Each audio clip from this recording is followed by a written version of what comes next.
I'm back. Bet you thought I was gonna quit after the first video. But alas, I'm here and I'm doing a Q&A. If you're wondering why I have my laptop, it's because I don't have a camera yet. So I'm recording on my phone, which all of my questions were on. So now I have to read them off of my laptop.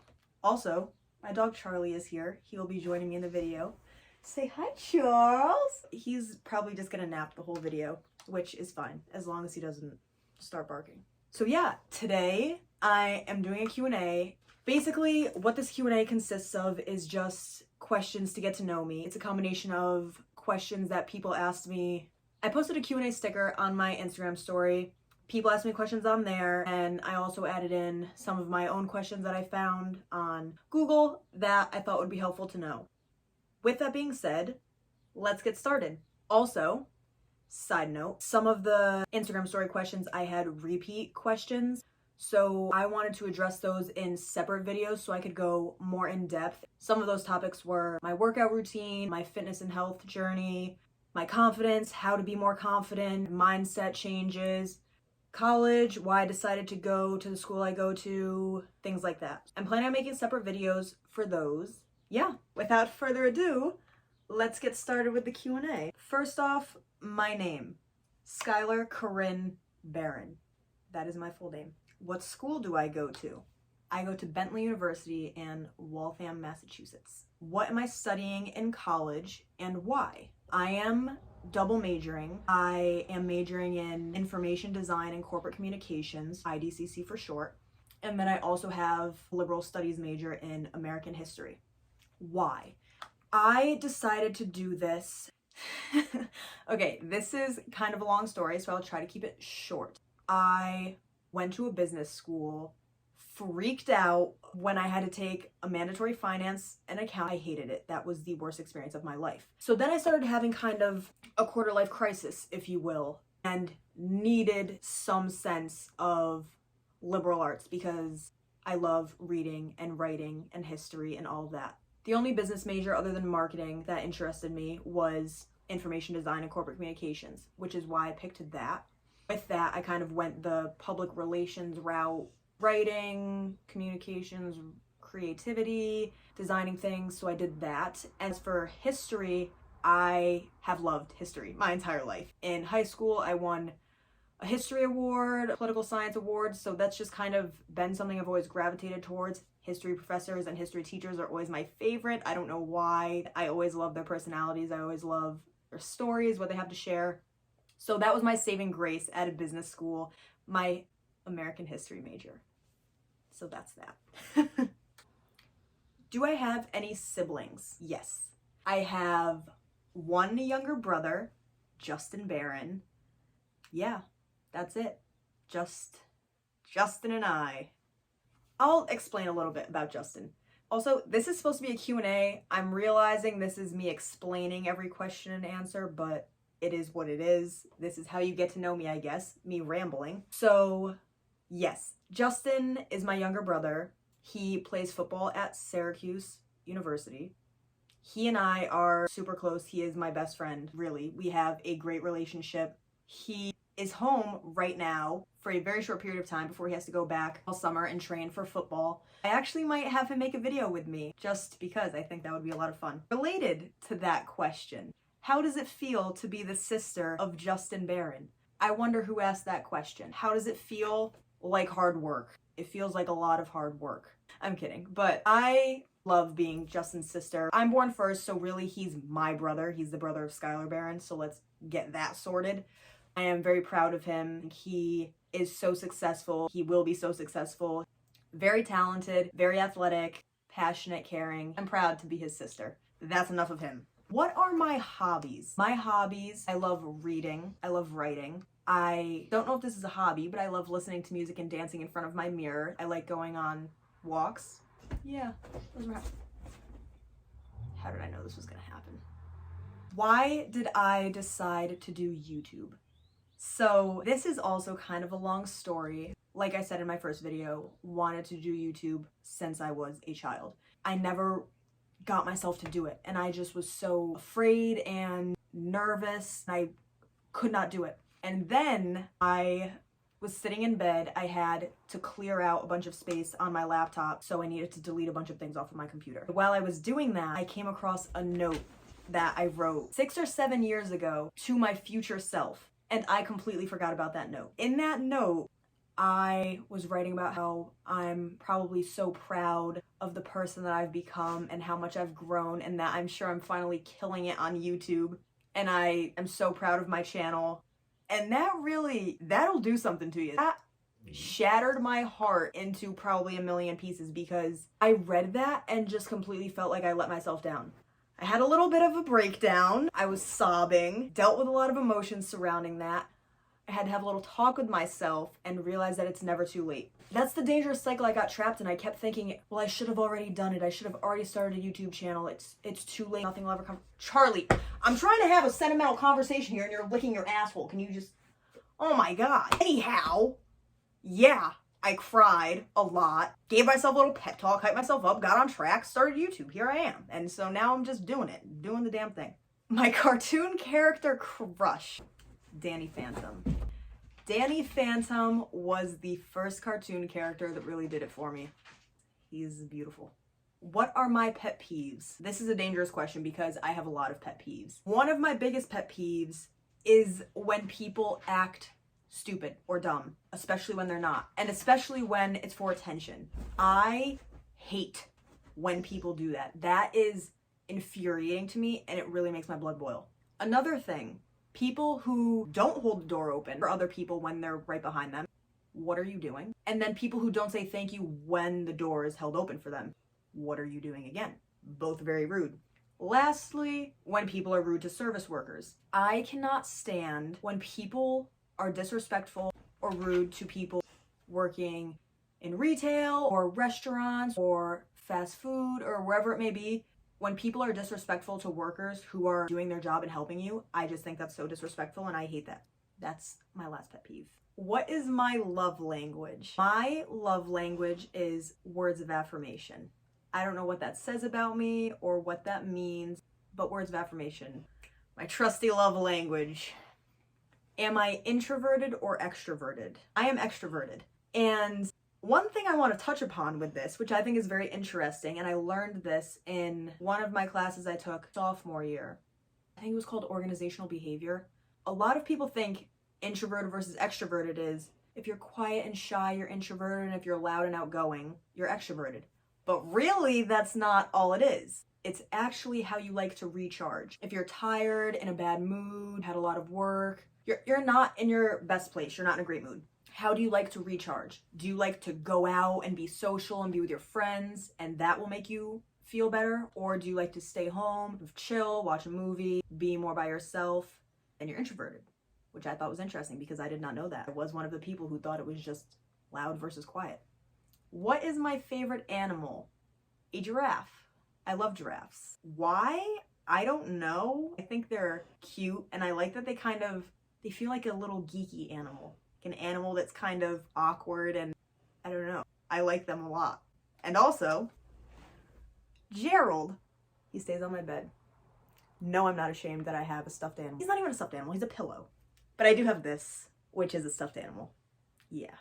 Still not ashamed. Giraffes are great. Okay. What is my favorite food? Chicken tenders. Chicken nuggets. They're not the same. I like both. I love chicken nuggets if they're shaped. Dinosaur chicken nuggets is obviously way better than just eating chicken tenders. But a good crispy chicken tender is hard to beat. So, what are 3 words to describe myself? Strong, caring, and protective. Protective of the things I love, the people I love, the things I care about. Yeah, protective. No, I don't want to say protective. I don't know, whatever. Did you go to private school? Yes, I did. I went to private school from 8th grade until my senior year of high school. I graduated from private school. I went to Kingswood, Oxford in Connecticut.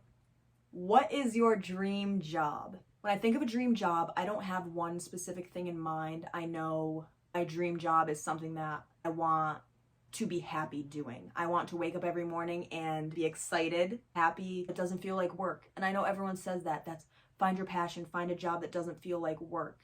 My dream job would be something that includes being creative, being myself, being able to help people, a job that allows me to be honest and open and expressive and able to communicate with other people. So I don't know what all of those things include, probably something along the lines of a YouTube channel, but anything that I end up doing, I would love to include communicating, creativity, photography. I love all of that. So things like that would make me very happy. Would I pick heroes or villains? Villains, obviously. Villains are far superior to heroes. I'm sure some of you have heard this quote. I don't know who it's by or where it's from. How does it go? I'm gonna look this up. Hold on. Let me look up this quote because I can't remember. Let's see.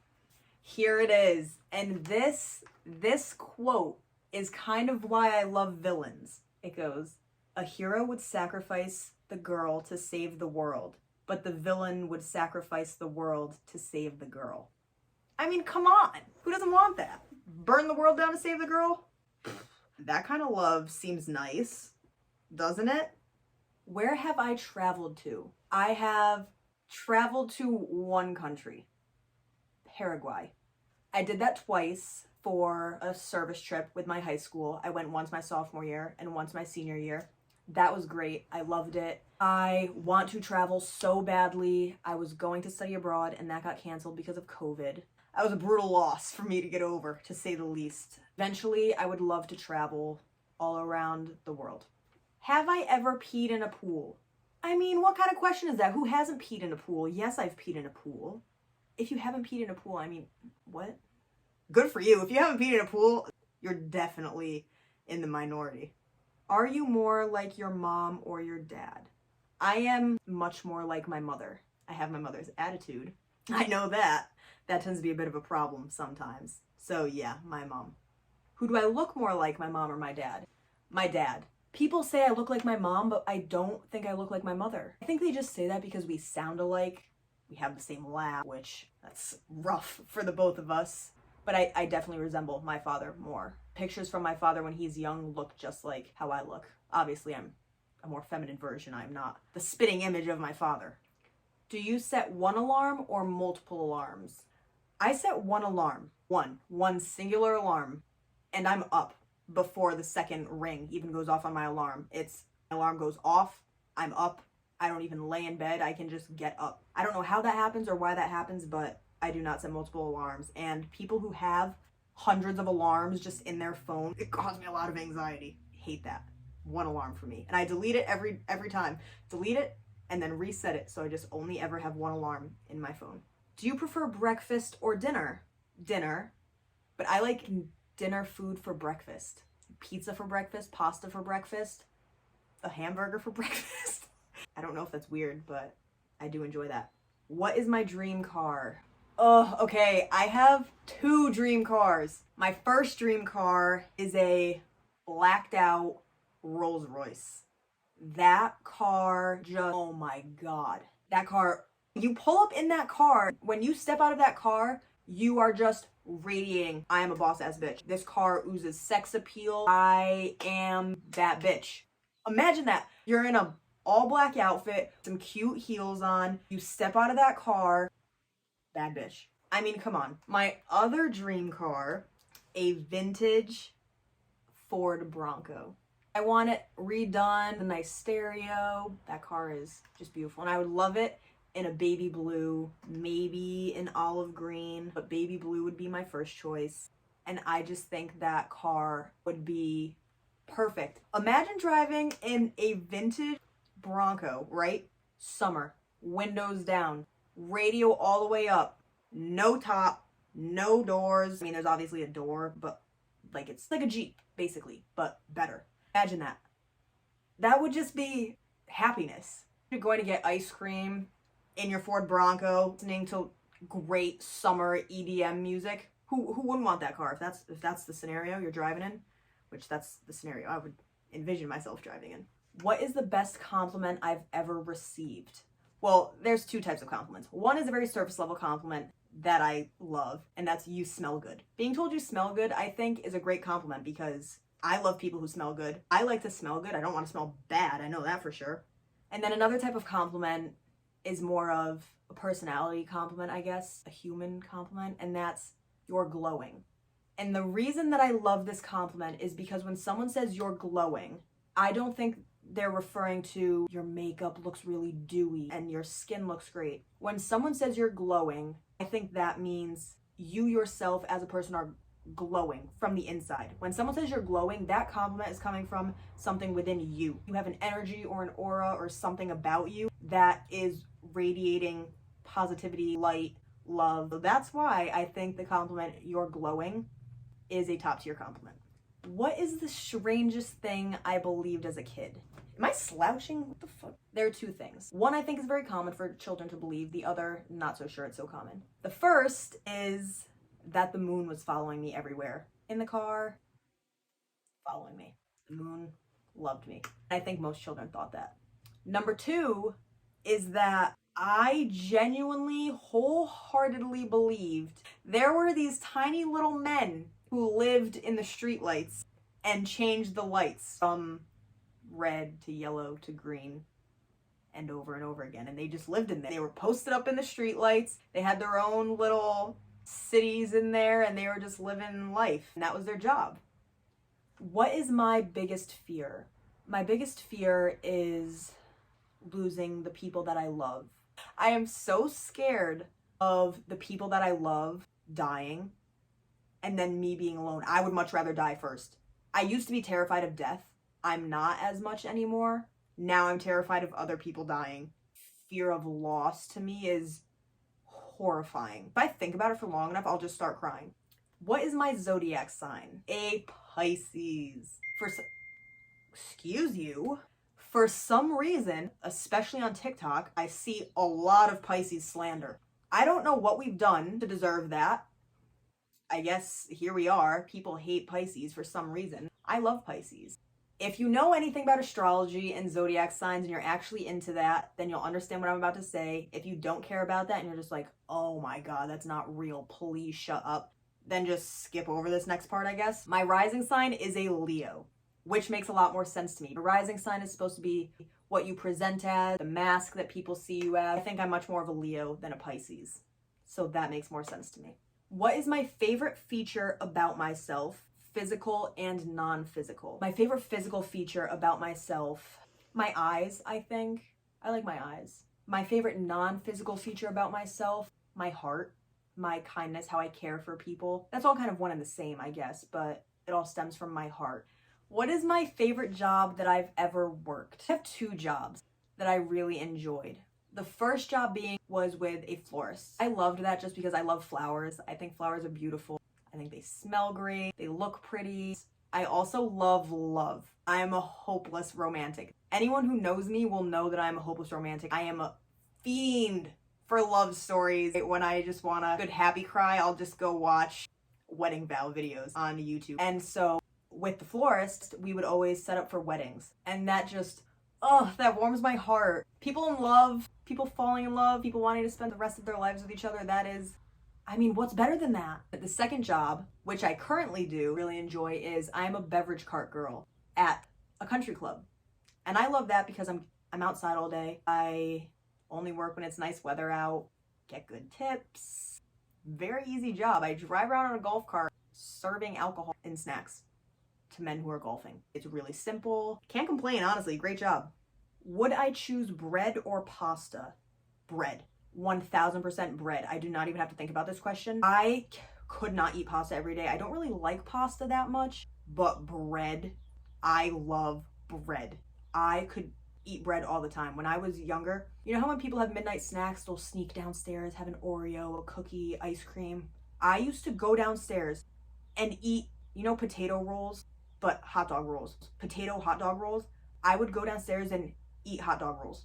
I love bread so much. Bread is it could get me to pack on the pounds if I didn't restrict myself with bread, because when was the last time you cried? Last week, Wednesday to be exact, in therapy. Try it sometime. Crying in therapy is a different kind of cry. Really a deep self-evaluation type of cry. Necessary, but hard. Definitely hard. If you could marry any celebrity right now, who would it be? Chris Hemsworth. He's taken though. I don't want to be that girl. I'll let him be with his wife. Theo James. Oh! Yeah, okay. Theo James. No! Dylan O'Brien. Dylan O'Brien I would marry. Do you think you are a flirt? No, I don't. The reason I don't think I'm a flirt is because I think I'm too blunt and honest to be a flirt. And when people are flirting with me in that weird cutesy way, I'm like, what are you doing? Please stop. I don't think I'm a flirt. Yeah. No. What do you want to be when you grow up? Happy and content, healthy, and surrounded by love. And surrounded by love, I mean my family, my closest friends. That's what I want to be when I grow up. LeBron James or Michael Jordan? This is not hard for me, Michael Jordan. And I know a lot of people are going to be like, LeBron James, if he played with Michael Jordan, he would ruin him. No. LeBron James? No. Michael Jordan all the way. All the way. Are you the favorite child? No. Definitely not. I am in no way, shape, or form the favorite child. My brother Justin is the golden child. That boy could do no wrong. And when he does do wrong, because he does, it's a wash. So I am not the favorite child. What is my favorite quote? My favorite quote says, "You've always had the power, my dear. You just had to learn it for yourself." I love that quote. Why? I don't know. It makes me happy and it makes me feel strong. What is your favorite condiment? I do not even have to think about this. Ketchup. I love ketchup. Put ketchup on a lot of things, especially things that it really should not be going on. I got a lot of flack for it in college because my friends were always disturbed by what I put ketchup on, but I love ketchup. I think it compliments most foods. I just love ketchup for no reason at all. This is a good question.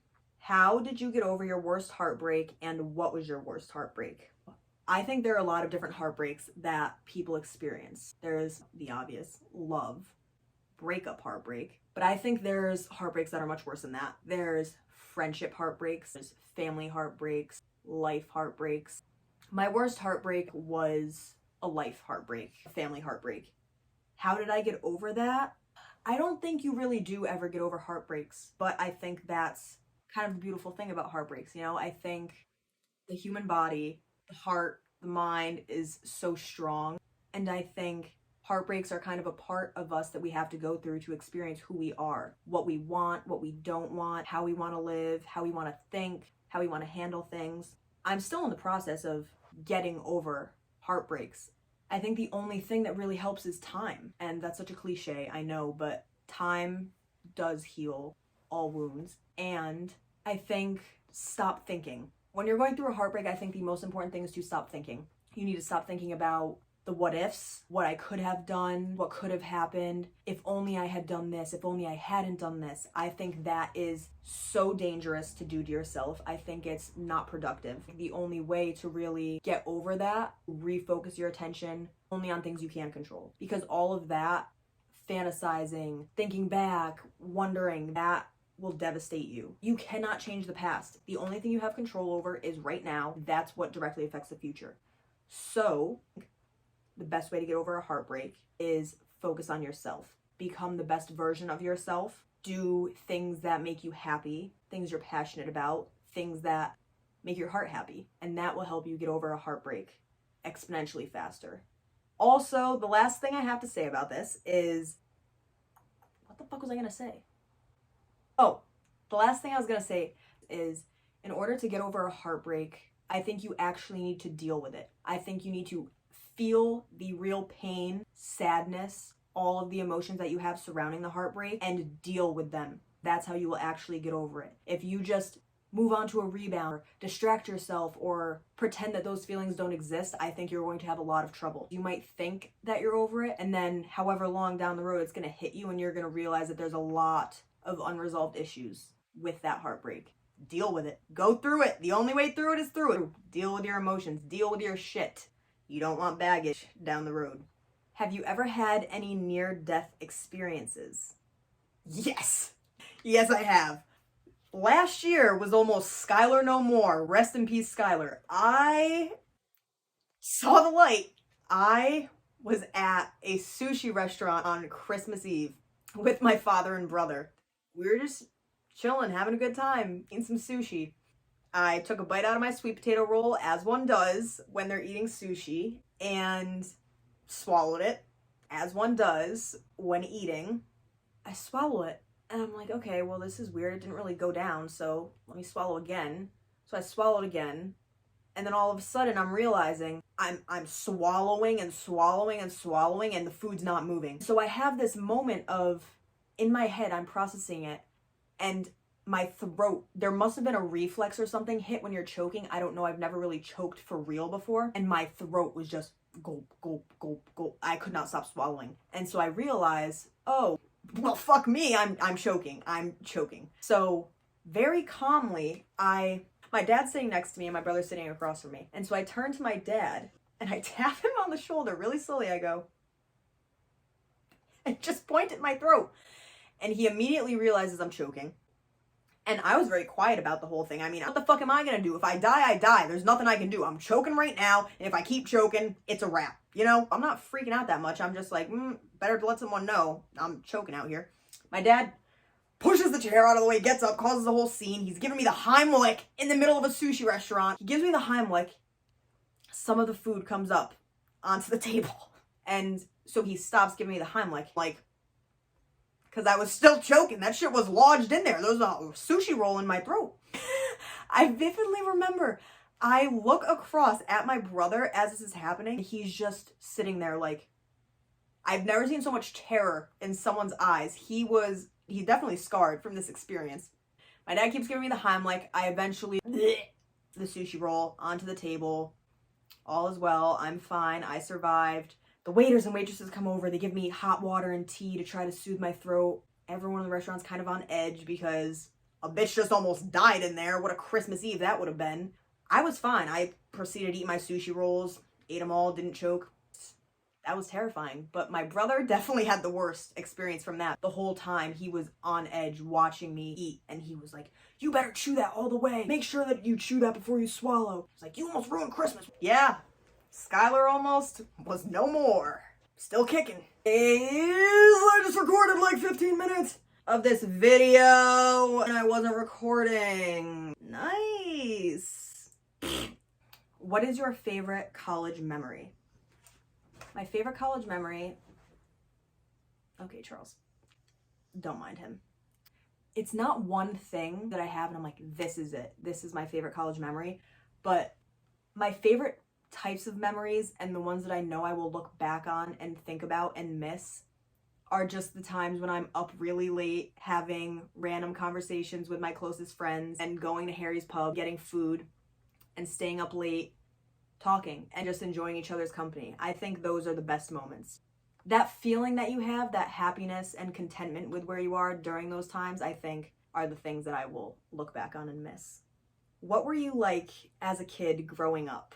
This is an interesting question because in some ways I am the exact same as I was when I was a child. And in other ways I could not be more different. One way in which I am completely the same is when I was little, I was very independent. I didn't want help. I wanted to do everything by myself. And my mom always tells me, whenever someone would try to help me or even hold my hand and help me walk, I would say, all mine by self, which I was saying, no, I wanted to do it all by myself.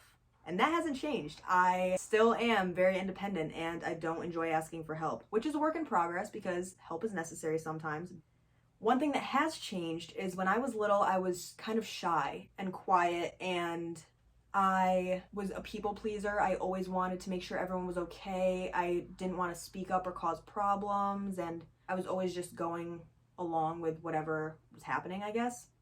And now I'm not like that. I obviously don't want problems or confrontation, but I don't fear it. If I have something to say, I'm gonna say it. If I have a problem, I'm gonna say it.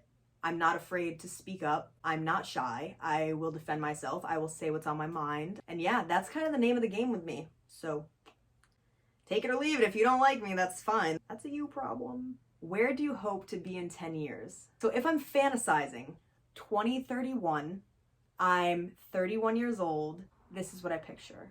I am happily married to the perfect man for me. I have 1 or 2 kids, maybe 2, definitely 1. I want 3 or 4, but when I'm 31, I really only want 1 or 2. I live in a stable home with my family. We're all happy, we're healthy. I have a career that I'm very passionate about. It makes me happy. I'm helping people. I'm making the world a better place. I have a life where I'm able to be open and honest and really just make the world a better, more positive place. My family and I all live close together. I live close to my parents. I live close to my brother. My whole family gets to go watch my brother play in his NFL games.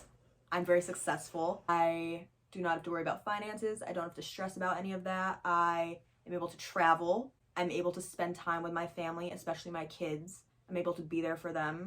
I'm a great mother. I have dogs, maybe 1 cat, just 1 cat. I don't discriminate. I like both, but I'm definitely a dog person, so I would like a Rottweiler, a German Shepherd, a Pit Bull, maybe all of the above. Big dogs, not the little dogs.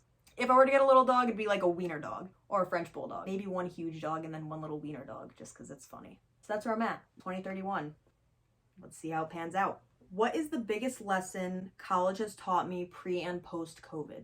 Okay, pre-COVID, college taught me doing what makes you happy and what you want to do is the most important thing. In college, it's similar to high school where you will face a lot of peer pressure. You kind of figure it out and navigate who you are, who you aren't. I think college is really a pivotal time of figuring yourself out and who you want to be.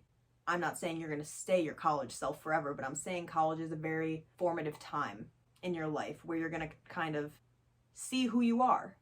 And you need to do what makes you happy, what makes you pleased with yourself and proud of yourself. Don't do things that you think other people will like, that you think other people will be happy about. Don't live your life for other people. Live your life for you. Because you are who you are with 24/7. You have to live with yourself the longest. These college people will go after college. Unless they're your best friends, they're gone. Does not matter what they think of you. That would be my advice from what I learned pre-COVID in college. Post-COVID in college, I would say do not take your time for granted. Time flies in college. It flies in general, but especially in college. And missing virtually 2 years of my college experience is devastating. It is one of the hardest things that I've had to deal with. Just enjoy your time with your people, with the people you love, doing things you love, and soak it up every minute of it, because this is time that you will never get back. College is one of the best times. And if you spend it with the right people and you find your group, you will just have the amazing time, and don't take it for granted, because this is a time you will look back on and wish that you could relive. Where do you get your style inspo from? My style inspo is kind of a mix of comfort and cool. I guess cool is such a weird word, and I don't even know if that's the right word, but I get a lot of my style inspo from people like Hailey Bieber, because she is the queen, I think, of mixing casual and chic. Little things that elevate outfits, like pairing blazers with sneakers, or like a button-down shirt with shorts and sneakers. I just think mixing and matching things like that is such a cool way to style yourself, and it really makes casual outfits cool, like I said. So Hailey Bieber, I think, is my #1 fashion inspo. In a 1v1 matchup, what animal do you think you could beat? No weapons, just hands. A turtle? I think I could beat a turtle, because what the fuck is it gonna do? It's not gonna run away fast enough. I would just feel so badly hurting a turtle. I mean, I would feel badly hurting any animal, but I think I could take a turtle. I'm not gonna get cocky and say that I could start beating big mammals here, because I don't think that's the case. I think I would get my shit rocked by most mammals. I mean, a bunny rabbit's not gonna beat my ass, but I don't know if I can catch it. I don't have that much faith in myself. I'm not quick like that, so I'm gonna stick to a turtle. It seems like an unfair matchup, considering I definitely have a lot on that turtle, but it is what it is. I know that's a safe bet. How does it feel to be a bad bitch? Good, I guess. Yeah, it feels good. Being a bad bitch's mentality, which a lot of people actually asked about that. So I will make a whole separate video on how to be a bad bitch. And that's not just exclusive to women. That's men. Men can be bad bitches. And I'm going to tell you how when I make that video, so stay tuned for that. How many times have you blacked out in the past 2 weeks? 0. I don't enjoy drinking alcohol, actually. Drinking is not fun for me. I don't like the taste of alcohol. I'm actually allergic to alcohol. One drink, my face is flushed, my stomach hurts, I feel sick. It is not good. So even if I were to drink, I would in no way, shape, or form be blacking out, especially because I have control issues. And I hate that feeling of being out of control, so not for me. How much money would you have to be paid to never eat cheese again? A lot of money, I'll tell you that. I love cheese. Oh God, $1 million. I'd have to be paid $1 million. $1 million to never eat cheese again. If anyone wants to do that, feel free. You could send $1 million my way. Then cheese is no more. Would you rather go to jail for a year or for the amount of time it took you to solve a Rubik's Cube? Here's the thing. I'm going to pick going to jail for a year. And I'm going to explain to you why. I'm going to go to jail for a year because at least then I know how long I will be in jail. If I go to jail until I can solve a Rubik's Cube, that feeling and that fear and anxiety I will have about trying to solve that Rubik's Cube and knowing that me getting out of jail is all on me solving that Rubik's Cube, my mental health would be in shambles. And it's not that I don't have faith in myself because I think I could solve a Rubik's Cube. How long that would take me, I have no idea. So that's why I'm not going to pick that, because I could be rotting away in jail for years, for all I know. But I don't even want to have to deal with thinking about that or solving a Rubik's Cube. I'll just want to deal with one thing at a time. Deal with 1 year of jail. Set in stone. I know what's happening. I know what to expect. 1 year. I'll take it. When are you going to show us your mom? I could show you guys my mom whenever. I live with her, so if you want a mom reveal, then that can be arranged. And the last question, drum roll. Do you consider yourself a blonde or brunette? I think a blonde. I'm in between. I'm both, but neither at the same time, if that makes sense. But if I had to pick brunette or blonde, I think blonde. Yeah. That concludes my Q&A. This is a pretty long video, but yeah, I hope this Q&A helped you guys get to know me. I think I'm going to aim to try to be posting 2 videos per week so I can kind of get the ball rolling, get things started. But yeah, thank you to everyone who submitted questions, and thanks for watching. I'll see you guys next time. Bye.